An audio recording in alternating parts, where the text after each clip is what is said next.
আমরা অনেক সময় দৈনন্দিন ছোটখাটো তথ্য ভুলে যাই, কিন্তু সাইকেল চালানো একবার শিখে গেলে বছরের পর বছর পরেও তা ভুলে যাওয়া কঠিন।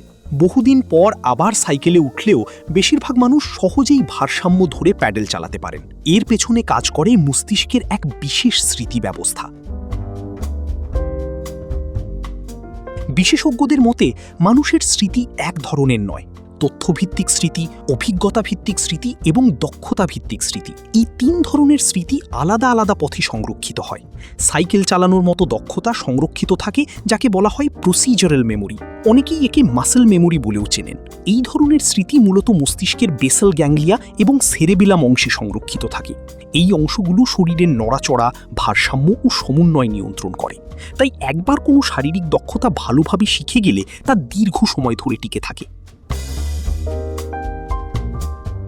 দক্ষতা ভিত্তিক স্মৃতির একটি বড় বৈশিষ্ট্য হলো এটি সহজে মুছে যায় না। বারবার অনুশীলনের মাধ্যমে এই স্মৃতি মস্তিষ্কে শক্তভাবে গেঁথে যায়, ফলে বহু বছর সাইকেল না চালালেও সেই দক্ষতা পুরোপুরি হারিয়ে যায় না।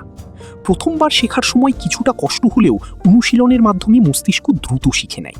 বারবার করার ফলে স্নায়ুর সংযোগগুলো আরও শক্তিশালী হয়। এজন্যই দ্বিতীয় বা তৃতীয়বার শেখা তুলনামূলক সহজ মনে হয়।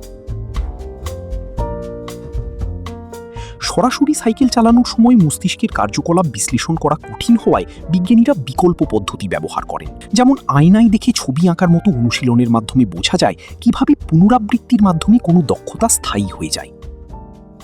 সাইকেল চালানো শুধু একটি শারীরিক দক্ষতা নয়, এটি আমাদের মস্তিষ্কের দীর্ঘমেয়াদী শেখার এক চমৎকার উদাহরণ। তাই একবার শিখে গেলে তা সহজে ভোলা যায় না। এটাই বিজ্ঞানের ব্যাখ্যা।